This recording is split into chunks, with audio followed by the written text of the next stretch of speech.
conferencia de hoy lleva por título El sentido prerreflexivo del mundo antes de todo filosofar, en Husserl y Merleau-Ponty, ¿verdad? Más que nada estamos pensando, ¿no?, en plantear, ¿verdad? Ahorita que también nuestra realidad lo amerita, ¿no? Pensar el sentido del mundo, ¿no? Pues pensar en una manera diferente, una racionalidad diferente de pensar el sentido del mundo. Creo que, así como Cristóbal lo mencionaba, yo parto en esta ocasión de la reflexión de Luis Villoro. Luis Villoro plantea que no podemos renunciar a la racionalidad, pero que sí podemos buscar nuevas formas de racionalidad distintas a la moderna. Es decir, plantea una racionalidad razonable, contextuada, que atienda a la realidad, ¿verdad? Pero que no abandone el aspecto de la universalidad de las esencias de las ideas. Esta razón razonable básicamente es la forma en la que Villoro retoma la frónesis aristotélica, ¿no? En ese tenor, es decir, yo ahorita no voy a desarrollar otro tipo de racionalidad, simplemente apuntaría a que la prereflexión en Husserl y Merleau-Ponty nos estaría dando la pista para una nueva forma de racionalidad. Ajá. Y también de pensar el sentido del mundo a partir precisamente de otra manera, o sea, desde otro apoyo que sería desde el cuerpo y básicamente de la percepción del cuerpo. Entonces, es decir, ante la crisis de la modernidad, ante la crisis de la racionalidad moderna, pues Villoro se pregunta, ¿podemos abandonar la racionalidad? Pues dice, pues no, como seres humanos necesitamos de la razón, pero pues no podemos seguir bajo este nivel de racionalidad universal, abstracta, de la representación, de la homogeneidad, que quiere unir a la humanidad, pero bajo una homogeneidad, ¿verdad? Que pues es un pensamiento dogmático, ¿verdad? Y necesitamos más bien un pensamiento libertador. La filosofía eso es lo que tiene, ¿no? Que es un pensamiento que es crítico y a la vez libera de todas las ataduras, ya sean de cualquier tipo, ¿no? Políticas, etcétera. Y bien, en esta ocasión, yo estoy pensando también con Villoro. Emanuel, ¿te puedo interrumpir un segundo? Sabes que tu cámara se apagó. Si es que la puedes volver a activar, te lo agradecería. Ok.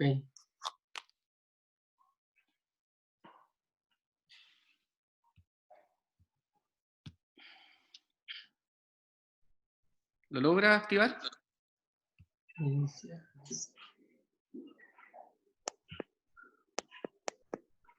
Me parece que dice que el hospedador le ha pedido que... Ah, ya. Ahí está. Ya, perfecto. Ya. Gracias, Emanuel. Una disculpa. Ok. Entonces aquí básicamente lo que me estoy proponiendo es, pues, igual no podemos renunciar, yo al nivel de la significación, no al nivel de la racionalidad, creo que habría que dar un paso todavía atrás de la racionalidad, antes de que se constituya la racionalidad misma. Y esto es posible, creo, a partir de la significación. Ajá. Entonces, estaríamos ahorita situándonos en el nivel de la significación, que es como un paso atrás de la racionalidad, es decir, el antes de que se constituya la racionalidad como tal. Sin embargo, ya lo prereflexivo no es que sea un asunto afectivo, emotivo, etcétera. Es decir, porque sea una reflexión del propio cuerpo no significa que no sea racional, ¿no? O sea, aquí ¿por qué estoy retomando a Husserl y a Merleau-Ponty? Precisamente porque nos dan una vía racional de lo prereflexivo. Hay otras filosofías que abordan lo prereflexivo, como la filosofía de Heidegger, por ejemplo, que lo aborda desde la afectividad, y así varias filosofías que están en un asunto distinto al de la racionalidad. Nosotros, digamos, queremos caminar todavía pegados a la racionalidad, pero buscando otras maneras de racionalidad. Y por eso estamos abordando el sentido prereflexivo del mundo antes de todo filosofar en Husserl y Merleau-Ponty, que básicamente parte de la idea de Husserl, que para Husserl consistía filosofar precisamente, la filosofía consistía en mostrar el sentido que tiene el mundo antes de cualquier reflexión filosófica. Es decir, mostrar el sentido del mundo mismo. Ajá. Entonces, ahí nos vamos a ubicar ahorita, ¿no? Les decía que también esto responde, no es solo un asunto teórico de especialidad fenomenológica, sí, es decir, no es un estudio que se trate de especializar en la filosofía de Husserl, Merleau-Ponty, para mostrar algún aspecto, una tesis al interior de la filosofía de estos autores, sino que estamos acudiendo a ellos para poder pensar un problema que creo que tenemos en nuestra época, que es precisamente una crisis de sentido. Creo que el problema de nuestra época es eso, que hay una crisis de sentido que subyace a todos los problemas políticos, económicos, sociales, interculturales y recientemente hasta epidemiológicos, ¿no? Entonces, toda esta problemática, sostengo pues, esta es la hipótesis, se debe a una crisis de sentido. Ajá. Y esa crisis de sentido no es por falta de significaciones y de racionalidad, sino más bien al contrario, es por un exceso de estas. Esta tesis ya la ha mencionado, por ejemplo, Jean-Luc Nancy, ¿no? Es decir, ahí coincidimos con Jean-Luc Nancy, y pues estamos pensando eso, es decir, que ver otras posibilidades de pensar, ¿verdad? Que no estén encerradas en la subjetividad, en el egoísmo, en el egocentrismo, en el antropocentrismo, sino que pensar de otra manera, un pensamiento filosófico descentralizado de la subjetividad. Y creo que la filosofía de Husserl y Merleau-Ponty nos permiten eso, comenzar ese camino, porque todavía, como vamos a ver, va a faltar. Es decir, hay una crítica que hacemos a Husserl y a Merleau-Ponty porque consideramos que pues no van exactamente, no van a lo radical, es decir, no van hacia el afuera totalmente, hacia la exterioridad, sino que se quedan en un nivel, sí, retoman el cuerpo, digamos, bajan el cogito de cartesiano al nivel del cuerpo, pero se van a quedar en eso, reflexionando los procesos que la conciencia tiene respecto de la pasividad del cuerpo mismo, ¿no? Los procesos de la pasividad de la conciencia que tienen que ver con los procesos, las operaciones del cuerpo. Ajá. Entonces, el asunto aquí, pues, es que partimos de una crisis de sentido, ¿no? Y que consideramos que Husserl nos da la posibilidad precisamente de pensar alternativas en un sentido fíjense, de una búsqueda de sentido existencial, ontológico, ajá, ya no un sentido que sea producto de la subjetividad, porque ese es el asunto. El problema aquí que vemos ya filosóficamente, ya en un nivel de la historia de la filosofía, es precisamente que el sentido del mundo ha sido pues una construcción que el hombre, desde su subjetividad, hace del mundo. Es decir, el sentido es una construcción del pensamiento subjetivo y no un sentido del mundo como tal. A lo que aspiramos entonces es a tener, a palpar, a pensar el sentido del mundo como tal, no el que nosotros le impongamos, porque pues ya nos hemos equivocado también mucho. Es decir, toda la filosofía moderna que pone al hombre como centro del universo, pues ya hemos visto que pues ha tenido grandes consecuencias, ¿no? O sea, es decir, los seres humanos pensamos en varios sentidos, le damos sentido a la vida, a la existencia, desde nuestro pensamiento abstracto de la representación, pero no atendemos al mundo. Aquí lo que se trata es de ir al mundo mismo. Por eso retomó a Husserl con esta idea de el sentido del mundo antes de todo filosofar, que implica también su idea de ir a las cosas mismas. Ajá. Entonces, ese es básicamente el planteamiento, ¿verdad?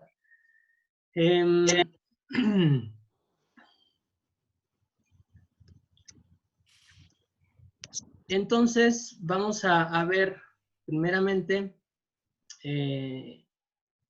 cómo organizamos el desarrollo, ¿no? Bien.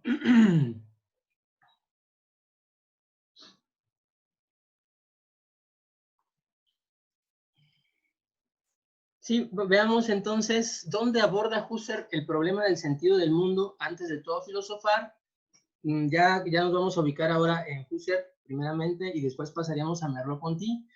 ¿En dónde aborda Husserl este problema, no? Ese sería el primer punto. Luego iríamos a la aclaración de los conceptos básicos que están implicados, como el concepto de mundo, de cosa, de conciencia, de sentido, de filosofar, y el de la prerreflexión como tal. Y también otro punto que es el que queremos resaltar en esta ocasión, básicamente, es bajo qué forma, esta es la pregunta importante, bajo qué forma se expresa el sentido del mundo antes de todo filosofar, antes de cualquier significación, cómo se expresa el sentido del mundo, ¿no? Esa es la pregunta. Aquí apostamos a que es un sentido prerreflexivo, es una significación viviente, es una significación de la exterioridad del mundo con la que nos encontramos tal como nos encontramos con las cosas del mundo. Aquí eso es muy importante, el encontrarnos, porque va a ser una operación epistemológica que ya no implica nada más estar pensando abstractamente, sino que implica estar en el mundo, ser cuerpo, y percibir, estar en el mundo existiendo, percibiendo y estando entre las cosas. Entonces, esa significación de la exterioridad del mundo nos la encontraríamos tal como nos encontramos a las cosas en el mundo, y se articula desde la percepción de las cosas mismas. Es una significación no construida por la subjetividad activamente de manera reflexiva, sino por la actividad de la intencionalidad operante del mundo de la vida. Eso lo diría precisamente, lo estamos diciendo a partir de Husserl, ¿no? Sería una actividad de la intencionalidad operante del mundo de la vida, Lebenswelt, ¿no? Que en este caso le agradezco al doctor Cristóbal por recomendarme hacer una revisión de la historia de la filosofía del cuerpo, de la importancia o del problema del cuerpo en la historia de la filosofía, porque nos hemos encontrado con Aristóteles, ¿no? O sea, es decir, nos fuimos a esto que ya mencionaba él ahorita en la presentación. Sin embargo, pues tuvimos ahí la oportunidad de encontrar algo interesante con Aristóteles, que piensa del alma precisamente al cuerpo. Aunque bueno, ustedes saben que pues va a haber una primacía del alma respecto del cuerpo, pero sin embargo hay pasajes muy importantes donde hace referencia a la mezcla, a la integración, al afectamiento, a la afectación que tiene el alma en el cuerpo y el cuerpo en el alma.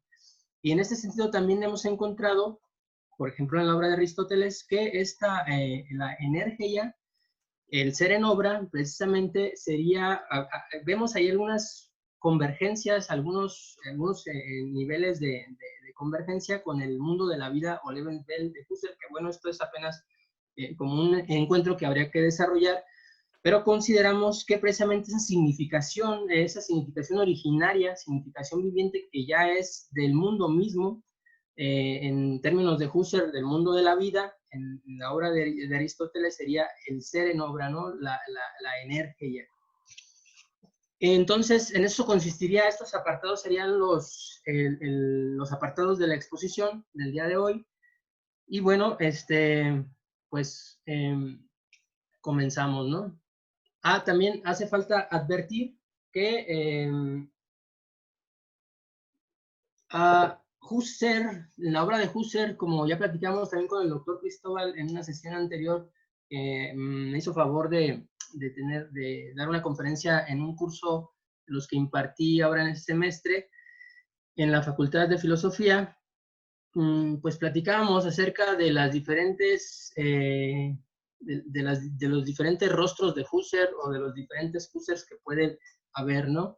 En este caso, para avanzar en la investigación, simplemente me gustaría desarrollar nada más, tener a la vista, pues, presentes a dos Husserls, ¿no? Dos figuras de Husserl que el filósofo español Javier San Martín menciona en la nueva imagen de Husserl, las lecciones de Guanajuato. Ahí menciona precisamente al Husserl de las obras publicadas y al nuevo Husserl, el Husserl de los manuscritos. Él hace esta distinción apoyado en la terminología de Don Welton en su obra del nuevo Husserl, ¿no? Pero además, explicitando el sentido que este nuevo Husserl tiene, ¿no? Entonces, aquí también cabe destacar que ya el filósofo mexicano Luis Villoro, en 1975, en sus estudios sobre Husserl, había detectado precisamente dos motivos importantes en la obra de Husserl. Un motivo trascendental, que sería precisamente el de la vía cartesiana, el de la vía del cogito cartesiano, el de la vía de la conciencia trascendental, ¿verdad? Pero también hay un motivo vital, que este motivo vital pues sería el asunto de la experiencia, ¿verdad? Para Husserl, como ustedes saben, pues hay una primacía de la experiencia sobre el juicio, es decir, la experiencia es la condición de posibilidad de todo juicio. Ajá. Entonces vamos a tener el Husserl de las vivencias y el Husserl de la vía cartesiana, ¿no? Ahí a la vista para entender de qué estamos hablando. Y vayamos entonces al lugar de aparición del tema de la filosofía, del tema de la filosofía de Husserl, del sentido del mundo antes de todo filosofar. Y bien, previo a su libro Meditaciones Cartesianas, Husserl dicta un par de conferencias en el Anfiteatro Descartes de la Sorbona de París en 1927 con el título Introducción a la Fenomenología Trascendental, en las que retoma a Descartes con la vía reflexiva de la conciencia y la idea de perfilar a la filosofía como ciencia universal, basada en una fundamentación absolutamente racional, pero a la vez se distancia de él, aunque siguiendo la misma actitud epistémica, criticando a la sustancialización que del ego cogito hace cuando pone al yo filosofante como algo incuestionable del mundo, considera que Descartes cae en un absurdo realismo trascendental. En contra de dicho planteamiento, Husserl procede a la exposición de un idealismo fenomenológico, una fenomenología trascendental, basado en un ego trascendental, en tanto que a priori absoluto, solo firme de todo juicio y base última y apolíticamente cierta, sobre la cual habría que fundar toda filosofía radical, pero será un ego relacional, ya no sustancial como el de Descartes. Esto va a ser muy importante porque el ego para Husserl pues va a ser relacional y sobre esa base es que va a articular y proponer la intencionalidad fenomenológica. Es decir, la intencionalidad es básicamente que la conciencia pues ya no es una sustancia sino una relación. La conciencia siempre es conciencia de algo, siempre es conciencia hasta de sí misma, ¿no? Siempre está en relación, siempre es un punto en relación a otro, no es un punto o una sustancia única, ¿no?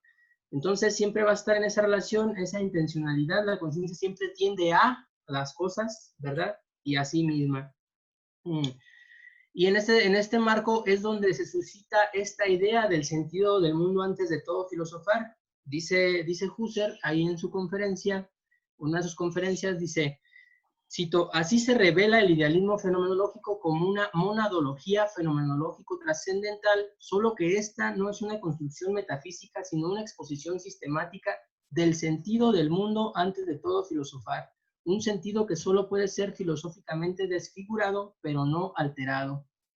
Dicha idea está enunciada, fin de la cita, dicha idea está enunciada dentro del contexto del Husserl convencional, donde el fundamento del filosofar pues es la conciencia trascendental. Pero inclusive ya desde esta vía cartesiana ya vemos presente la vía de las vivencias por plantear ese antes de todo filosofar y entonces ya está planteando el nivel prereflexivo, ¿verdad? Con ese antes de todo filosofar. Y bien, entonces la idea del sentido del mundo antes de todo filosofar es muy compleja, ya que tiene al menos 4 aspectos implícitos relacionados. Pues en primer lugar está la tarea de la fenomenología, ¿verdad? Está la tarea porque dicha tarea consiste en llevar el sentido de las cosas dadas previa y efectivamente en la experiencia a la exposición de su propio sentido a través de las palabras explícitas estructuradas bajo los principios de identidad, objetividad y unidad. Dicha tarea conlleva los problemas de si el sentido de la experiencia de la cosa misma puede ser llevado sin pérdida a la expresión predicativa de su propio sentido a través de términos gramaticales, objetivos, y 2, basta con que, el otro problema es si basta que la cosa misma sea la cosa solo como ser del aparecer y no la cosa en sí, para dar cuenta de un sentido del mundo antes de todo filosofar. Digamos, esos son como problemas ad intra de la fenomenología del mismo Husserl, que él los tiene en mente, y vamos a ver aquí algunas maneras de cómo lo resuelve, cómo los planteamientos que hace frente a estos cuestionamientos.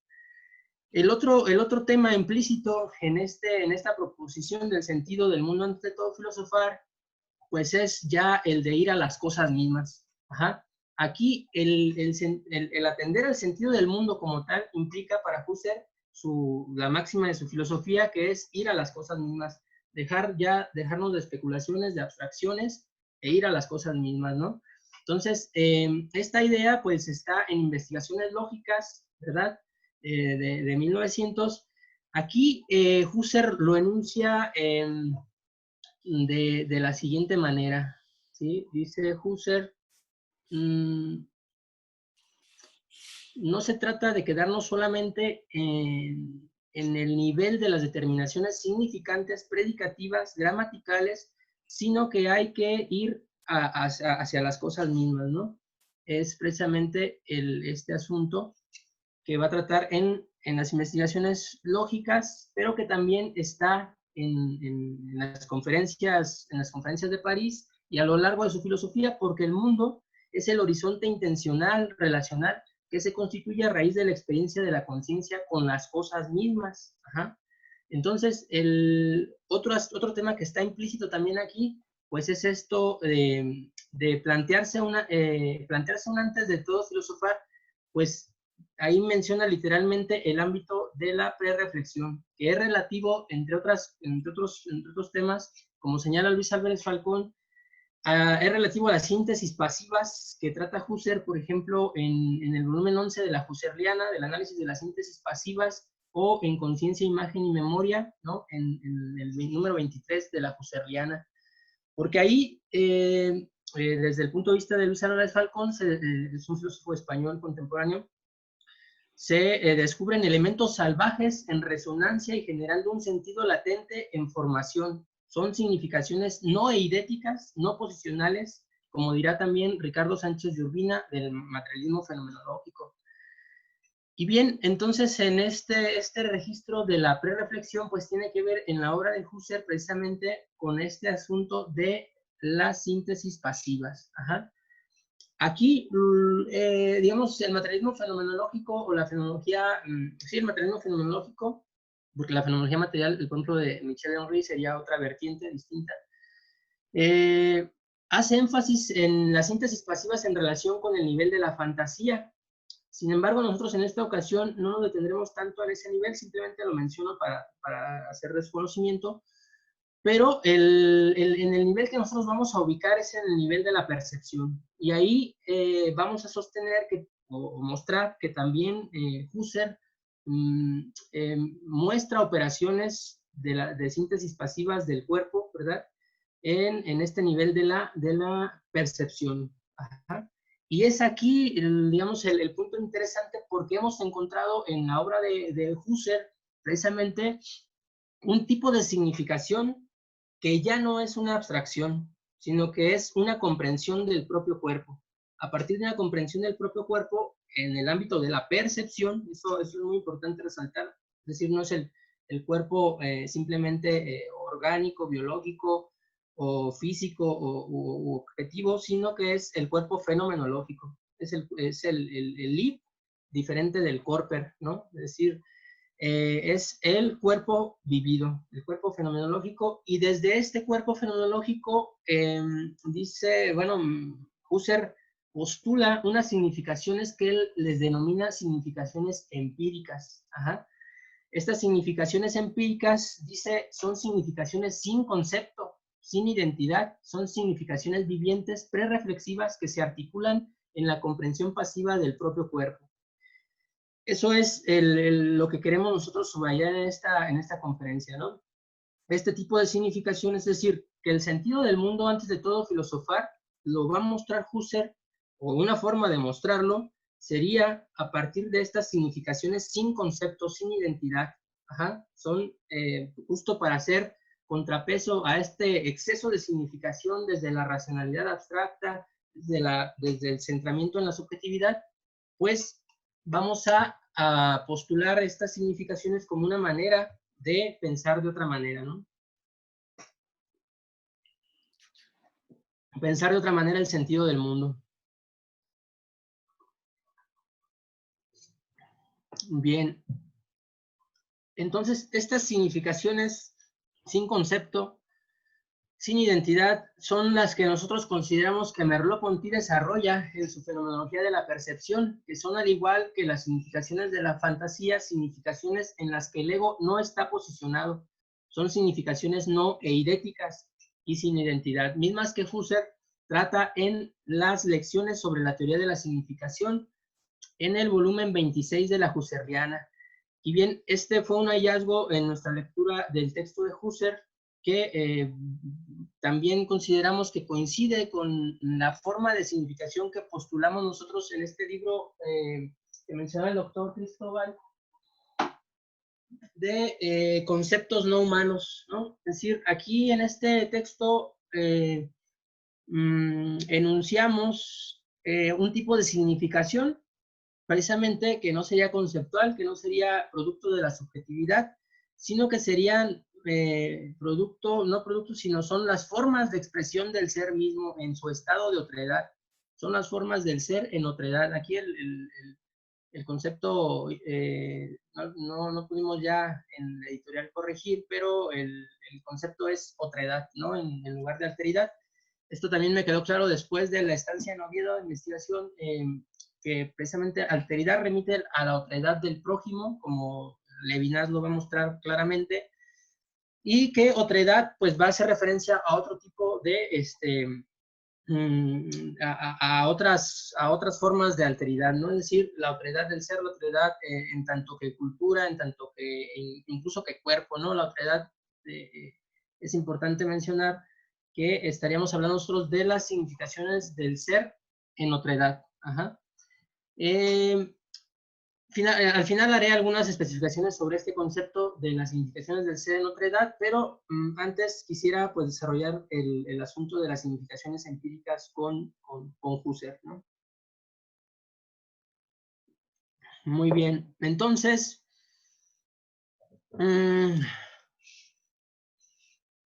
antes de pasar a ese tema, que sería el último, creo que es interesante y es recomendable también metodológicamente pues atender a los otros conceptos implicados en esta idea, ¿no?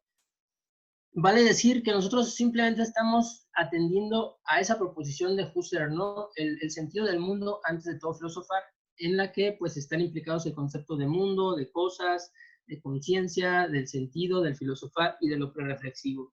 Y entonces, vayamos a ver qué es el mundo para Husserl, ¿no? ¿Qué entiende por mundo? Ajá. Entonces, el mundo para Husserl no es un sistema de significaciones o en el extremo opuesto, un conjunto complejo de datos relativos a los hechos, sino un horizonte universal de relaciones intencionales que se constituye en el horizonte fenomenológico de las conciencias particulares en su experiencia perceptiva con las cosas reales y existentes. Aquí voy a estar jalonando un poco a Husserl hacia la realidad y hacia la existencia, sin embargo, a sabiendas, pues, de que pues, él está atendiendo a la realidad en tanto que fenómeno y no como cosa en sí, ¿no? Pero vamos a ver, porque hay una idea en la que pues, sostenemos que Husserl no se olvida de la realidad, simplemente lo que quiere es una evidencia, una verdad, la verdad precisamente la verdad del ser, y pues va a acudir a una metodología, a todo un método fenomenológico, una epogea, una reducción eidética y trascendental, para poder tener la evidencia, ¿verdad?, del ser de las cosas. Pero no se olvida, consideramos, del mundo real, pues el mundo en el que estamos ahorita hablando y viéndonos, aunque sea virtualmente, ¿no? Pero estamos aquí en este mundo real y existiendo. Y entonces, la relación entre el mundo y las cosas la expone puntualmente Husserl en Crisis, ¿no? Es una de sus últimas obras. Sin embargo, estamos atendiendo también al texto de Crisis porque es donde aborda el concepto de Lebenswelt, ¿verdad? Porque aborda precisamente, hace pues la vía de las vivencias. Ahí está claramente la vía de las vivencias en Husserl, en contraposición o a diferencia de la vía trascendental, ¿no? Del cogito de la vía cartesiana. Entonces, Nos dice Husserl en Crisis, el mundo es predado, en todo caso, de tal modo que siempre son dadas cosas singulares, mas existe una diferencia de principio entre la manera en que tenemos conciencia del mundo y conciencia de las cosas, de objetos, en un sentido muy lato, pero siempre en el que se tiene presente el mundo para la vida, el mundo de la vida, perdón. Cosas, objetos, siempre entendidos en puro sentido del mundo de la vida, son datos como válidos para nosotros en uno de los modos de la certeza del ser, pero por principio tan solo tenemos conciencia de ellos como objetos en el horizonte del mundo. Ajá. Entonces, tenemos conciencia de los objetos en el horizonte del mundo. Cada objeto es algo dentro del mundo, y de este último somos constantemente conscientes como horizonte. Entonces, hay una relación muy íntima entre lo que sería el mundo para Husserl y las cosas como tales, ¿no? Las relaciones entre las cosas. En investigaciones lógicas, pues nos va a hablar también precisamente de estos conceptos del mundo y de las cosas, pero también dando una definición de la conciencia. Y dice Husserl, la conciencia misma es la complexión de las vivencias, pero el mundo no es jamás una vivencia del sujeto pensante. Vivencia es el mentar el mundo, pero el mundo mismo es el objeto intencional.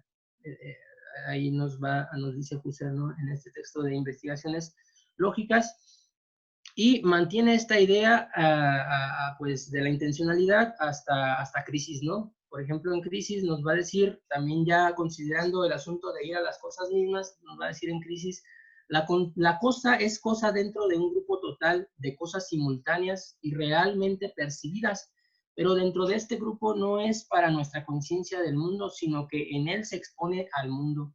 El grupo, en cuanto campo perceptivo momentáneo, tiene para nosotros desde ya el carácter de una sección del mundo, del universo de las cosas perceptibles. Este es, pues, cada vez el mundo presente. Él se expone cada vez más para sí mediante un núcleo de presencia original, designando con ello el carácter continuamente subjetivo de lo actualmente percibido en cuanto tal, así como por validez de horizontes internos y externos. Ajá. Y en ese sentido también de la relación que hay entre el mundo, las cosas, ir a las cosas mismas, en investigaciones lógicas, como ya anunciábamos un poquito el tema este de ir a las cosas mismas, pues nos dice, no queremos de ninguna manera quedarnos por satisfechos con meras palabras, esto es, con una comprensión verbal meramente simbólica, como la que tenemos por de pronto en nuestras reflexiones acerca del sentido de las leyes establecidas en la lógica pura sobre conceptos, juicios, verdades, etc., con sus múltiples particularizaciones.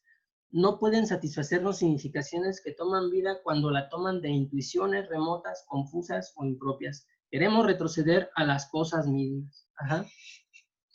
Bien.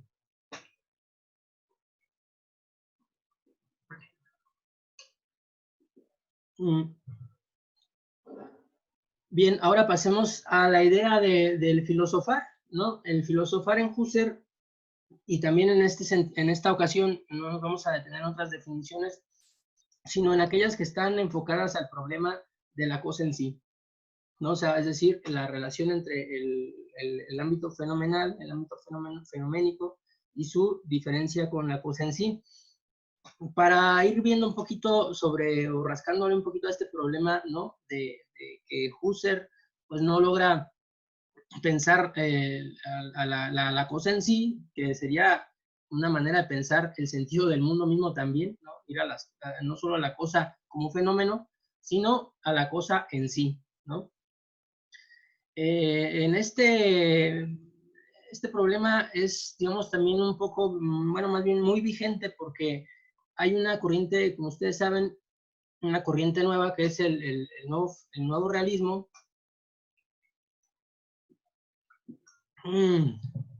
que básicamente va a ser esa crítica a Husserl, ¿no? Es decir, Husserl se queda en el esquema kantiano de que el ser no se puede conocer como cosa en sí, sino solamente como fenómeno.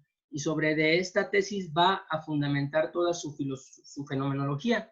Entonces, aquí tenemos un poquito, también estamos como teniendo en el horizonte esa pregunta, ¿no? Esa crítica a Husserl.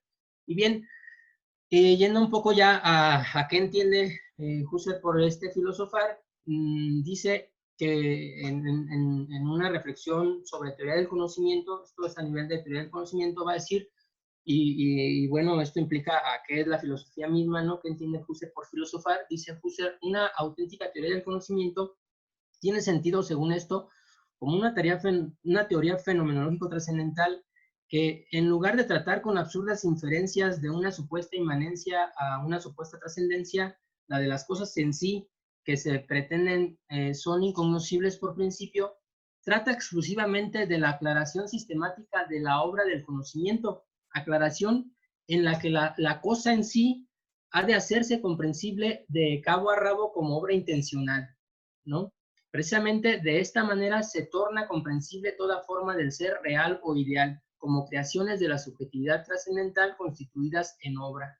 Todas las interpretaciones absurdas del ser proceden de la ceguera ingenua para el horizonte que codetermina el sentido del ser y para los correspondientes problemas del descubrimiento de la intencionalidad implícita. Esa orientación la mantiene Husserl incluso dentro del contenido del filosofar del nuevo Husserl. Siempre dice Javier San Martín, Husserl siempre está en el sentido de la realidad y no en la realidad como tal, ¿no?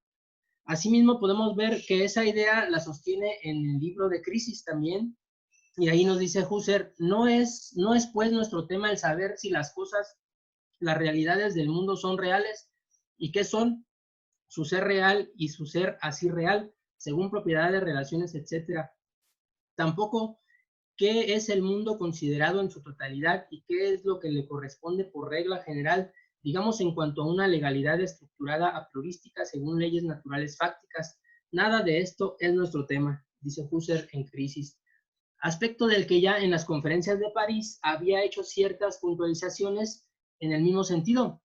Dice Husserl, lo verdaderamente existente, sea real o ideal, tiene por ende significado solo como un correlato particular de mi propia intencionalidad, de la actual y de la trazada como potencial. Eso lo dice ahí en las conferencias de París, de donde estamos partiendo, ¿no? Así vemos que el idealismo trascendental de Husserl no se ocupa pues de las cosas reales o de las cosas reales en tanto que cosas en sí, sino de las cosas dadas como un correlato intencional, mismo que se expande o amplía hasta la intencionalidad operante de las síntesis pasivas, como veremos más adelante en el apartado del sentido prereflexivo, ¿no? En Meditaciones Cartesianas, Husserl ya hace algunas señalizaciones al respecto y nos va a decir no en qué sentido va su filosofía, ¿no? Su filosofar, ¿en qué sentido va? Dice, pues no va en el sentido de un idealismo psicológico, en el de un idealismo que se empeña en sacar de datos sensoriales sin ningún sentido un mundo con sentido.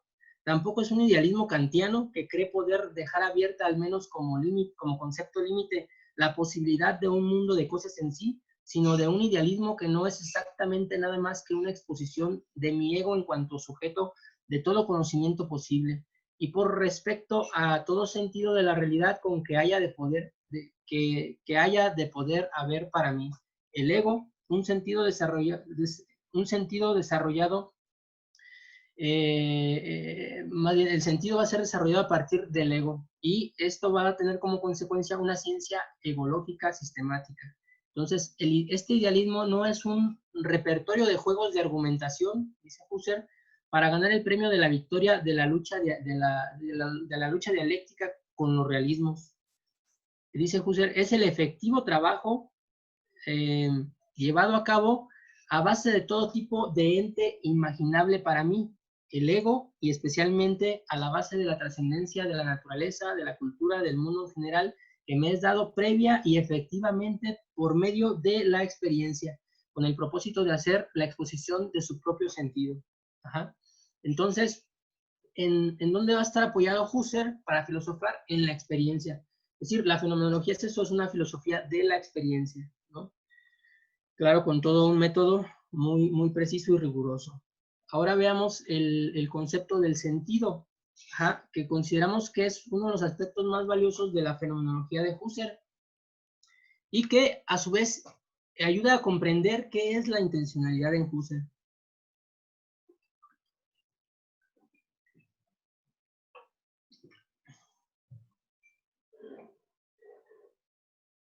Y bien, ¿cómo es que ayuda ese concepto a comprender la intencionalidad en Husserl? Pues precisamente porque para Husserl la manera en que comprende la conciencia no va a ser en unidades de medida cualitativa, empírica, racionalistas o realistas, idealistas, sino que va a ser precisamente en unidades de sentido. O sea, cómo comprendemos el mundo, no cuantitativamente, no cualitativamente, no empíricamente, no racionalmente, no idealmente, no realmente, sino comprendemos al mundo desde el ámbito de la intencionalidad como sentido. Ajá. Dice ahí mismo en las conferencias de París, el análisis intencional es descubrimiento de las actitudes y potencialidades en las cuales se constituyen objetos como unidades de sentido. Y todo análisis del sentido se lleva a cabo él mismo en la transición de las vivencias reales hacia los horizontes intencionales trazados en ellas. A partir de esto, pensamos que dichas unidades de comprensión, las unidades de sentido, están a la base de la idea de Husserl de las cosas en tanto que fenómeno, es decir, la cosa en tanto que ser del aparecer, en el campo intencionalidad de la intencionalidad de la conciencia. Y vemos que precisamente, por ejemplo, esta idea de sentido es pensada por Husserl, obviamente en el marco de la fenomenología, pero también desde este ámbito del problema que surge con la crítica a la epistemología moderna, y por ejemplo, ahí Dilday hace una distinción entre las ciencias naturales y las ciencias del espíritu y va a decirnos que es un error, ¿verdad? Es una falacia estar pensando el mundo social, el mundo espiritual humano, el mundo de lo humano, pues, con metodologías naturalistas, ¿no? Entonces, una manera que precisamente va a ser la clave para diferenciarlo, Dilday lo expone como la ciencia explica, ¿sí? La ciencia natural explica, la ciencia social comprende. Y esa distinción la va a retomar posteriormente Max Weber, ¿no? En este sentido, me parece que también Husserl se está, bueno, toda esta es una vertiente de la hermenéutica, por ejemplo, de ahí posteriormente, ya desde el mismo Heidegger, que apela a una comprensión existencial, luego Gadamer, que precisamente junta a la comprensión existencial de Heidegger con la frónesis aristotélica y propone una hermenéutica, una forma de comprensión hermenéutica para pensar precisamente el ámbito de las acciones humanas, el ámbito de lo social, etcétera. Desde ahí, el mismo Husserl también se ubica, es decir, la fenomenología de Husserl nos da la posibilidad de pensar desde este ámbito de la comprensión, ¿sí? La fenomenología, sí, obviamente, tiene esta parte lógica, ¿no? Una filosofía lógica, una filosofía de la lógica fuerte en la obra de Husserl, pero también está este otro aspecto de una filosofía de la comprensión, ¿no? Y lo que nosotros sostenemos aquí en este punto es que la intencionalidad fenomenológica básicamente es una comprensión en unidades de sentido. Ajá. Bien, entonces ahora pasamos al tema de lo prereflexivo como tal. Y en este caso, uno de los filósofos con los que comencé a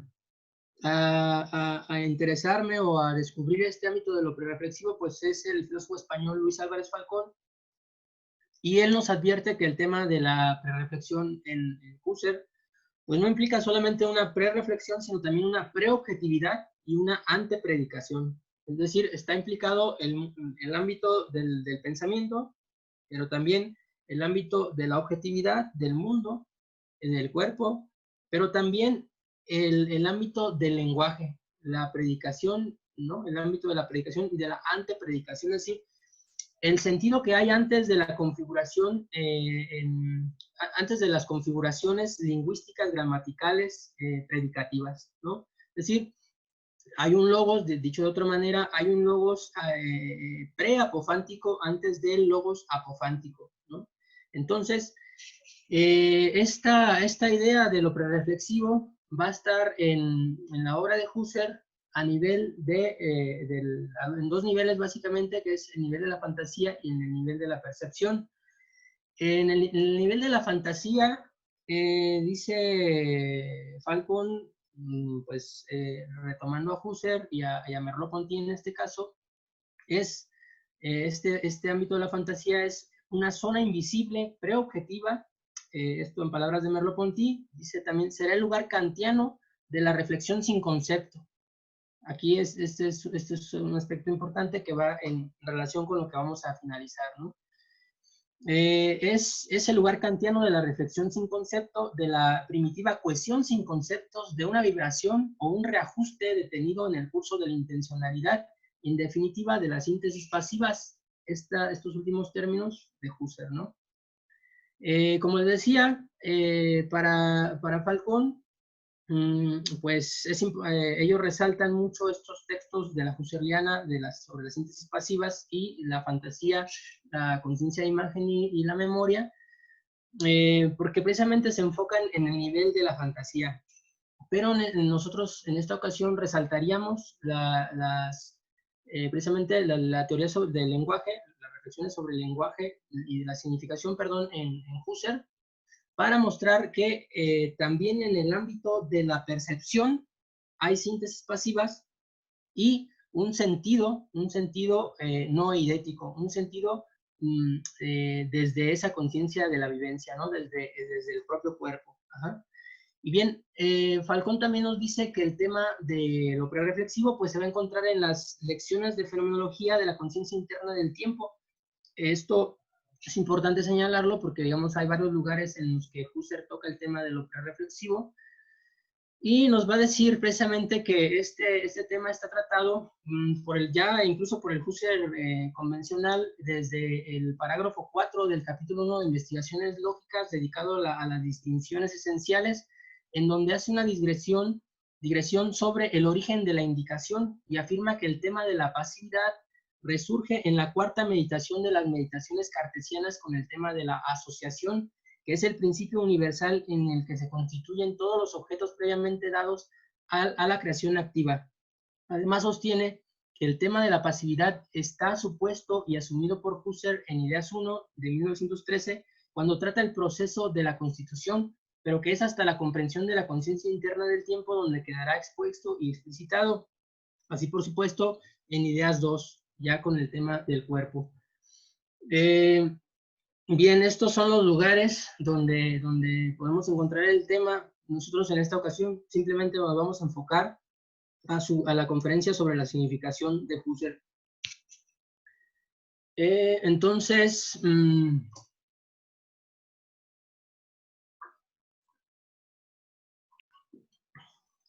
vayamos allá, ¿no? Entonces, es precisamente en estas conferencias sobre la significación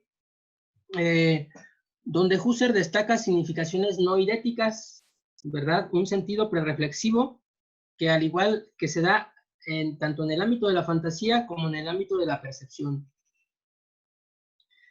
Estas significaciones empíricas, dice Husserl, son dadas en la configuración perceptiva de las cosas en las que en el mirar se comprende lo que se mira y cuya comprensión, más que un acto reflexivo, es un encuentro, tal como sucede cuando nos encontramos con las cosas mismas. Las significaciones empíricas consisten en ser una significación que se forma a ras de la experiencia misma en el nivel de la percepción de manera prereflexiva. Son un sentido efectivo, directo, que no es de la índole de la captación del sentido de la cosa en una idea, como se realiza cuando se trata de las significaciones de la reflexión a través de conceptos o incluso de la fantasía. Las significaciones empíricas no se aprenden al modo de ideas por la vía eidética, se dan en la percepción, pero no se infieren acto presente como la idea de rojo, y no se configuran en la imaginación de una cuasi percepción roja, sino que se componen como significados sensibles directos en la percepción misma de las cosas, que se forman a ras de la configuración de la percepción de las cosas, que las cosas nos dan. Obviamente aquí estamos todavía en un ámbito intencional, pero de una intencionalidad operante, una intencionalidad del propio cuerpo y de unas operaciones pasivas, ¿no? No de la actividad de la conciencia ¿verdad? No son actos de la conciencia, no son operaciones activas de la conciencia, como la reflexión, ¿no? La imaginación, etcétera, sino que son operaciones de las cuales, pues, estamos siendo conscientes pues, de una manera pasiva, ¿no? Hasta ciertos procesos posteriores se aclaran, pues, en la conciencia, ¿no?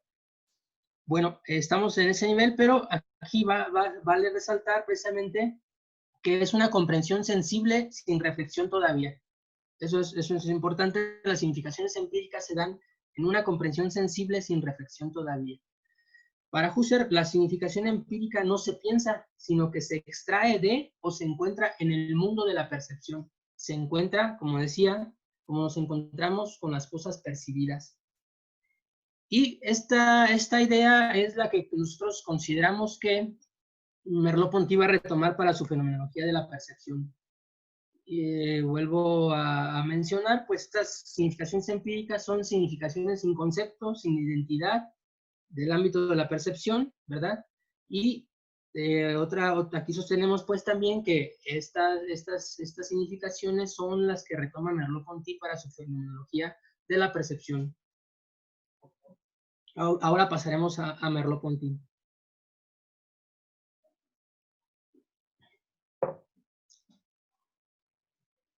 Bien, Merleau-Ponty en su fenomenología de la percepción sostiene que el sentido de las cosas precisamente pues lo da el mundo perceptivo, ¿no? Y dice, el sentido de la cosa habita a esta cosa como el alma habita al cuerpo, no detrás de las apariencias. En la percepción, la cosa se nos da en persona o en carne y hueso. En la percepción, la cosa se nos da en persona o en carne y hueso.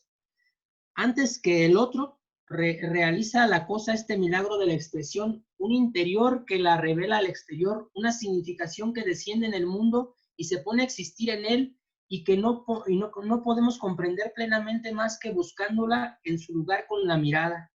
Dice Merleau-Ponty en Fenomenología de la Percepción. Merleau-Ponty asevera en el mismo sentido, dice, mi mirada sabe lo que significa esa mancha de luz en tal contexto, comprende la lógica de la iluminación. Refiriéndose a Cézanne y a su pintura, comenta Merleau-Ponty, poco a poco comprendió, refiriéndose a Cézanne, que la expresión es el lenguaje de la cosa misma y que nace en su configuración. A raíz de este tipo de significación, Merleau-Ponty hablará de un logos estético del mundo de la percepción en la prosa del mundo, a partir del cogito tácito o cogito silencioso, el que establece en la fenomenología de la percepción, mismo que presenta en correspondencia con un logos en diátetos, un sentido silencioso antes de la lógica, un sentido del mundo de la vida. Esto lo va a decir en lo visible y lo invisible. Un sentido que es básicamente un sentido de la Lebenswelt, ¿verdad? Un sentido pero que nace a partir de la percepción. Es decir, Merleau-Ponty ni en su última obra, Lo visible y lo invisible, se va a olvidar de la percepción, ¿no? Y dice Merleau-Ponty, este logos en diátetos se trata de ese logos que se pronuncia silenciosamente en cada cosa sensible, en tanto que ésta varía alrededor de cierto tipo de mensaje, del que solo podemos tener idea por nuestra participación carnal en su sentido, ciñéndonos con nuestro cuerpo a su manera de significar, o de logos proferido cuya estructura interna sublima nuestra relación carnal con el mundo. Ajá, esto lo va a decir Merleau-Ponty precisamente en Lo visible y lo invisible, y luego en el ensayo El filósofo y su sombra de 1959, anteriormente a precisamente Lo visible y lo invisible, que es su última obra, que ya prácticamente son las notas de trabajo cuando él está a punto de morir.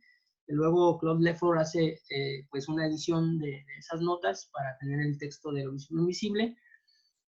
Nos va a hablar antes de esto, en El filósofo y su sombra, un ensayo que dedica Husserl, precisamente, nos va a decir que, o más bien va a retomar la filosofía prereflexiva de Husserl para sostener que la tesis del mundo, sea lo que el mundo dice, ¿verdad?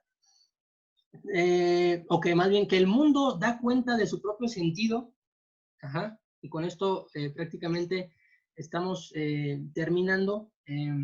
Dice Merleau-Ponty, el mundo da cuenta de su propio sentido a través de esencias salvajes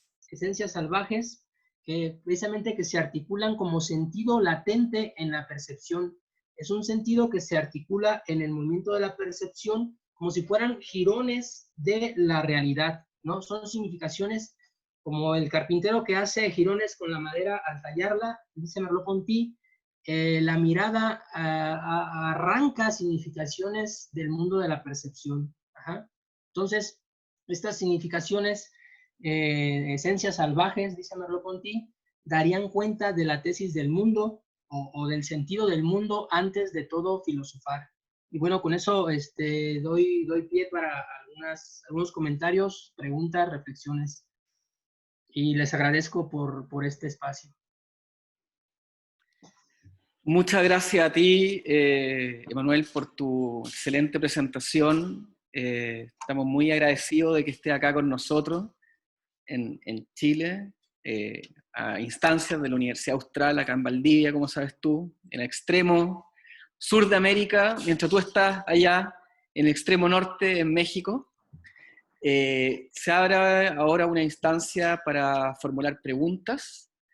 Yo les pediría, si es que es posible, para hacerlo de manera ordenada, que levanten la mano en el chat al lado o escriban para poder llevar un pequeño orden y poder ir dando la palabra a los que están interesados en hacer algún comentario, alguna pregunta o formular una opinión respecto de la exposición de Emanuel. ¿Sí? Te escucho, Breno. No me deja aparecer en video. Dice que tú me detienes. Ya. Yo te tengo capturado. Déjame. No me censure. Ahí está, dale. Activa la cámara, ahora deberías poder activarla. Discúlpame. No tengo un buen control todavía de este sistema. Gracias. Ahí estoy. Discúlpame, Breno. Oye, sí, no, quería primero que todo felicitar a Emanuel. Me pareció interesantísimo esto, más allá de la introducción, de hecho, de Cristóbal hacia el punto de vista de la recuperación del cuerpo, quizá, o de la crítica bien general a la filosofía moderna centrada en el sujeto.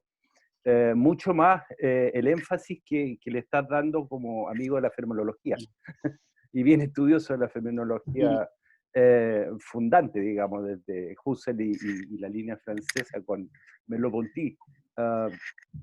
La idea de centrarse un poco en el argumento de la epistemológico propiamente de estas experiencias, de estas significaciones empíricas que estás enfatizando, para volver a un espacio de prereflexivo propiamente no idealizado, digamos, en términos de conceptos o de ideas muy firmes ya de filosofías, digamos, ya desarrolladas, sino más bien en un estadio previo donde se vuelve a instalar una reflexión de sentido sobre el mundo, pero además permite esa reflexión de sentido también una incorporación en este énfasis que le dio también a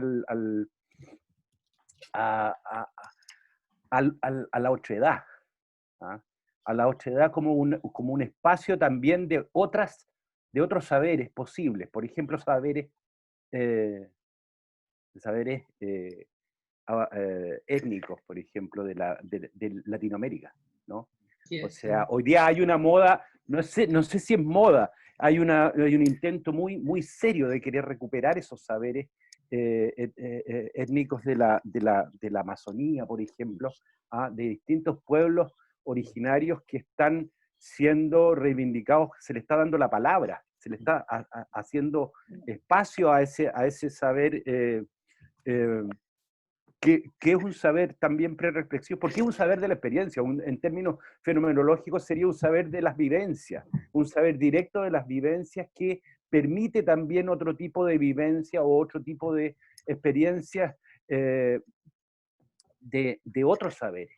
Y en ese sentido, este espacio de prereflexivo para volver a recuperar un sentido en el sentido fenomenológico nos lleva a hacernos varias preguntas. Primero que todo, por supuesto que nos relativiza filosofías anteriores decimonónicas, sistemáticas de la modernidad, pero también permite abrir una puerta, un umbral con otros saberes, como se llama hoy día, las epistemologías del sur, etcétera, etcétera, ¿no? Y en ese sentido es muy enriquecedor esta idea de las significaciones empíricas, porque permite también, desde una vuelta también un espacio estético, a entrar nuevamente a vivirnos o a vivir nuestros saberes desde ese espacio estético, experiencial, vivencial, desde el mundo de vista de la fenomenología. Sería también, hay dos cosas interesantes allí. Primero que todo, la fenomenología como una de las líneas de pensamiento contemporáneo más iniciadoras de cambios, de diálogos con otros saberes de otredades, no necesariamente entre sujetos, entre argumentos, entre puros argumentos. Y por otro lado, hay una crisis ahí que sería permanente, o que reitera la fenomenología, una crisis de la necesidad de siempre estar alerta en este estadio prereflexivo del sentido, estar alertas a cambios o adecuaciones, o si ustedes quieren, aperturas a pensamientos plurales, a pensamientos más abiertos, que permitan el diálogo entre culturas, pensamientos pluriculturales, ¿no? Que nos saque de este encierro occidental, etcétera, etcétera. No sé, me fui más por el comentario, pero no sé, que allí hay como esas preguntas. O sea, estaríamos mirándonos en esta crítica a la modernidad actual a una especie de regresión en en el mismo pensamiento occidental, pero hacia un umbral que permite una apertura a un pensamiento pluricultural, digamos. Sí, es verdad. De hecho, qué bueno que lo mencionas, porque Breno, ¿verdad? Breno. Sí. Breno, qué bueno que lo mencionas, porque justo el horizonte, el marco desde donde estamos pensando, pues, con Husserl en este caso, es justo, exacto, le dice el clavo, desde una epistemología de la otredad, es decir, una crítica a la epistemología moderna, en el sentido de lo que propone de Sousa Santos, ¿no? Con su epistemología del sur, y que nosotros con Luis Villoro estamos destacando como una filosofía de la otredad. Luis Villoro en creer, saber, conocer, y retomo a Luis Villoro porque precisamente también tiene que ver con este otro tipo de epistemologías que se están proponiendo desde Latinoamérica, pues, de Sousa Santos, de Brasil, en México Villoro, y así hay otros pensadores en Latinoamérica, pero porque también Villoro tiene una preocupación por el problema de la interculturalidad, ¿no? Por el problema de las relaciones interculturales. Y aquí lo voy a conectar, es decir, cómo conectamos una otra epistemología distinta a la moderna que se centra en el pensamiento científico, ¿no? Porque hablar de teoría del conocimiento, hasta hace pocos años era hablar del conocimiento científico, o sea, teoría del conocimiento científico, epistemología se entendía, ¿no? En ese sentido. Claro. Ahora, con estos filósofos se está planteando, pues, que la epistemología, pues, se integren a la epistemología otros saberes, ¿no?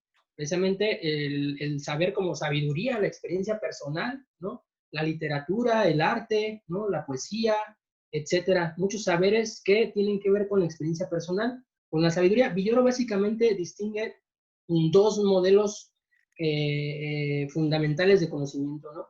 La ciencia y la sabiduría. Ajá. La ciencia es el conocimiento que es posible, que da razones objetivamente suficientes para creer. Él camina pensando la verdad, camina por el lado de la justificación, ¿no? No tanto como por el lado de la certeza, como Descartes, sino por el lado de la justificación. Y por ese lado va a decir, la ciencia a la ciencia le es posible dar razones objetivamente suficientes para creer.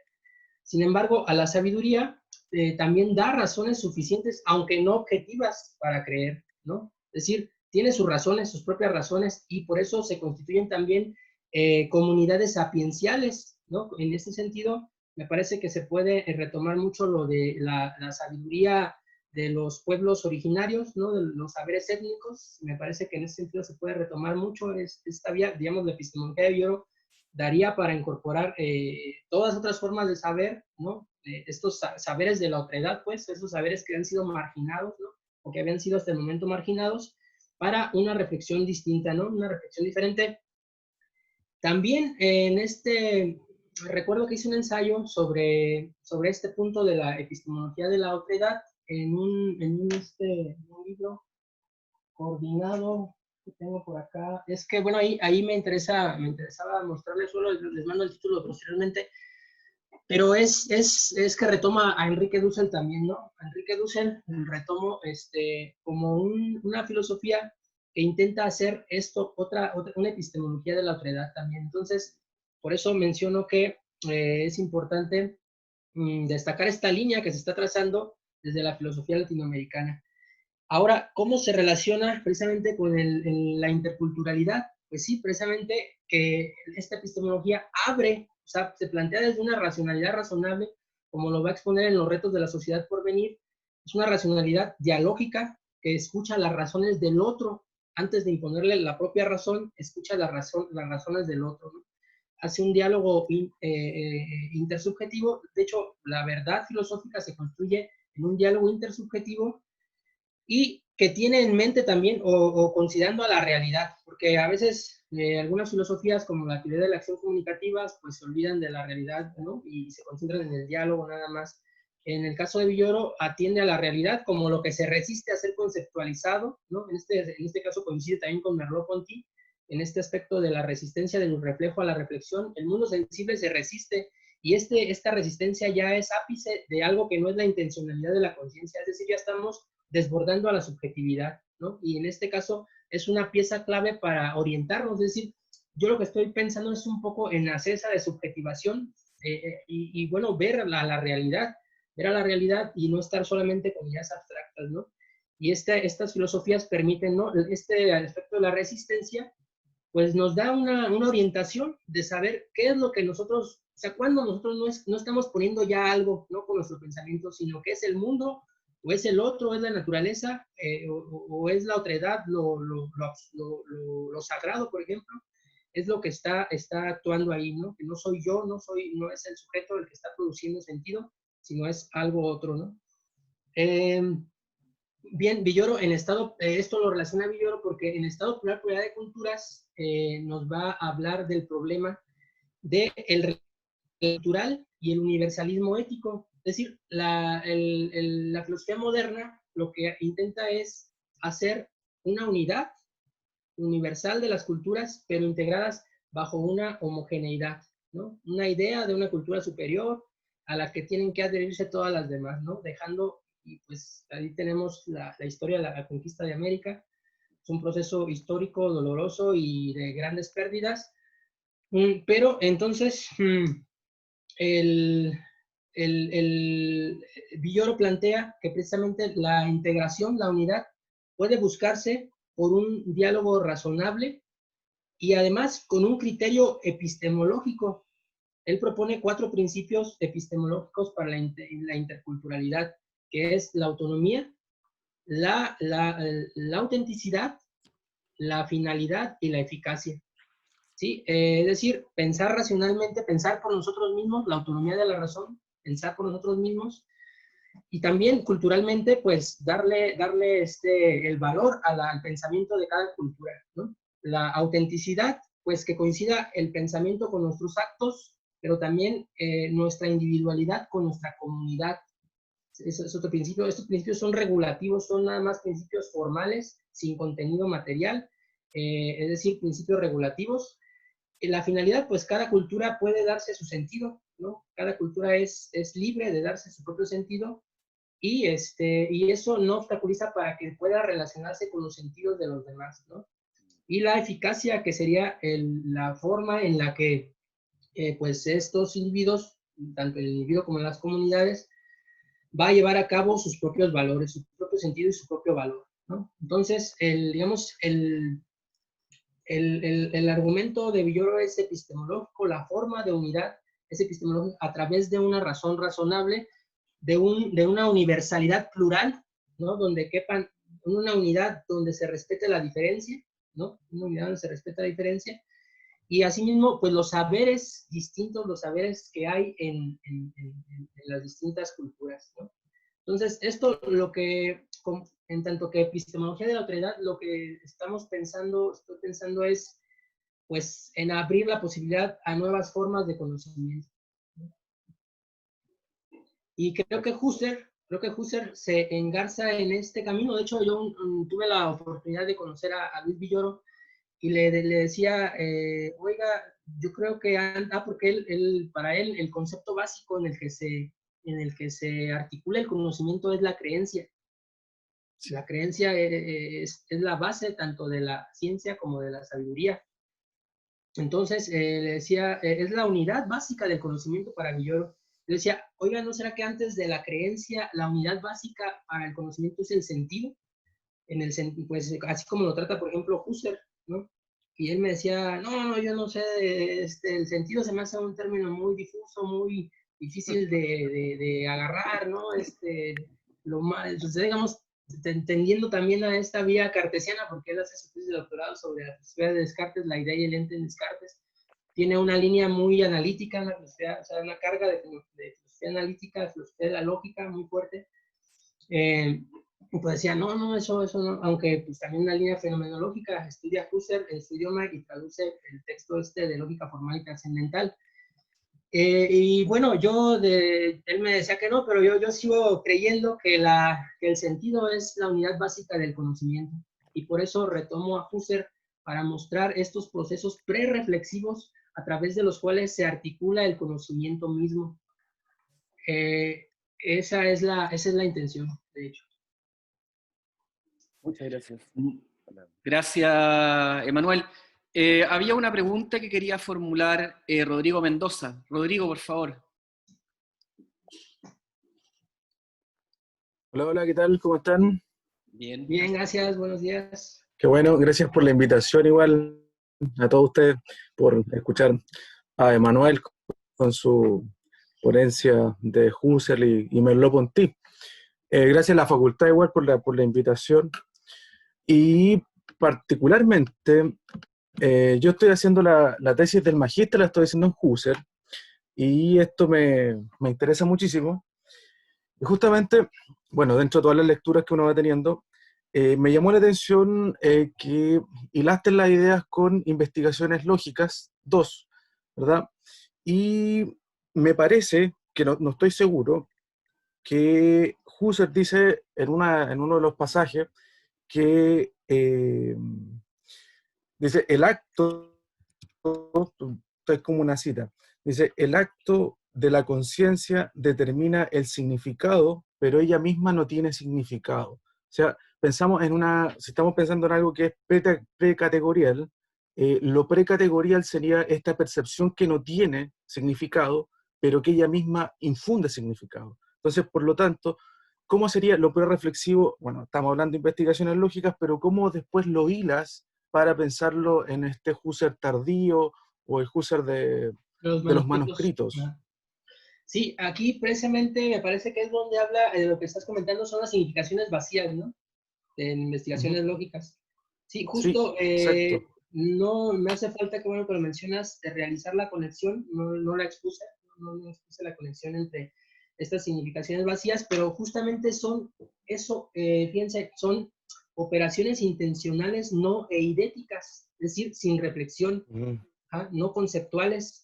Ya desde investigaciones lógicas tiene esta idea que posteriormente en la conferencia sobre la significación, pero estas conferencias de la significación son de 1908, es decir, los manuscritos pues ya los publican posteriormente, pero este texto fue escrito por Husserl en 1908.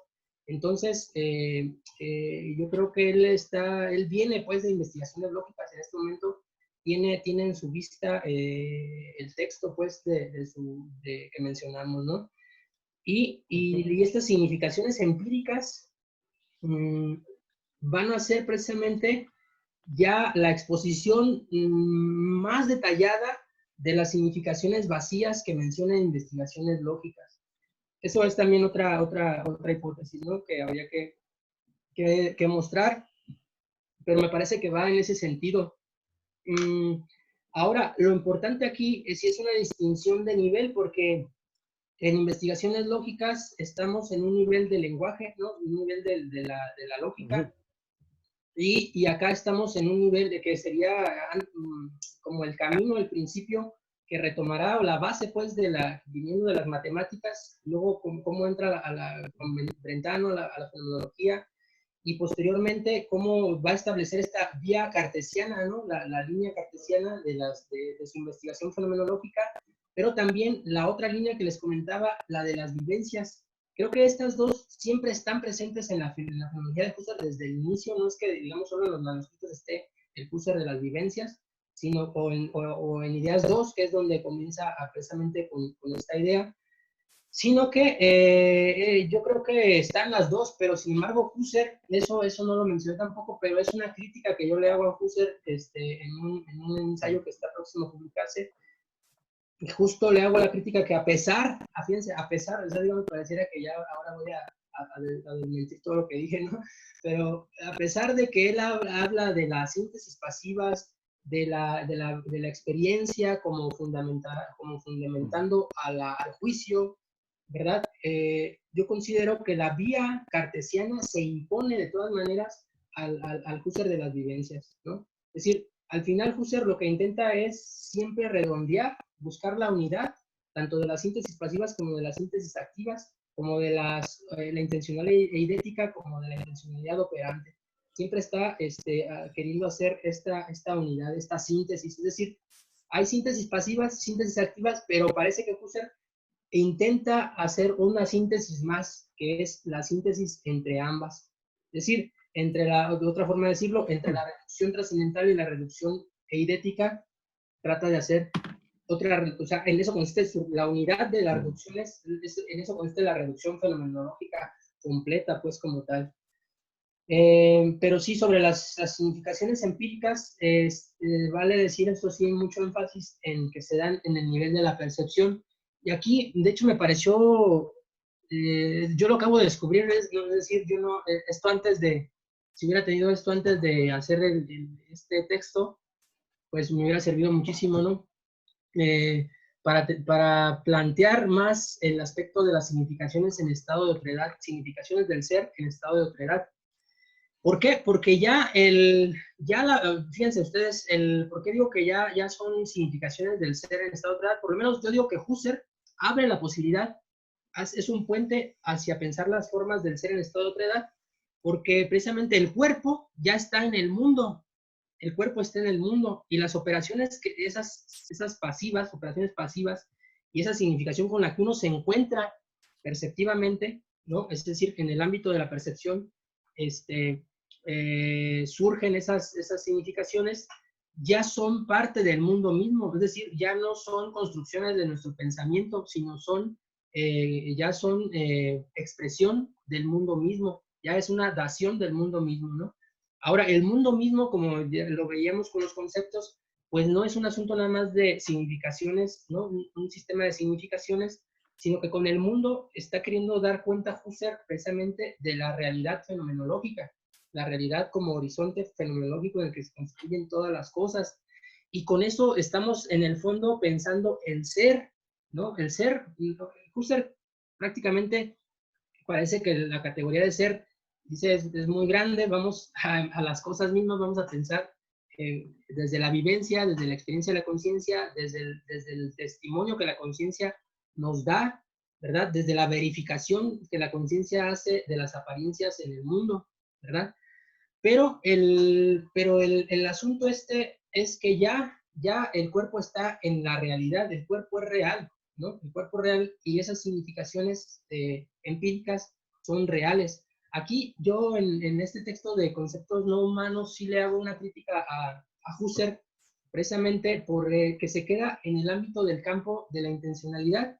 Incluso el Husserl de las síntesis pasivas está no abandona la correlación intencional de la conciencia y el mundo, ¿no? Es decir, siempre está pensando el ser del mundo en tanto que fenómeno, ¿no? Siempre hay una conciencia de algo.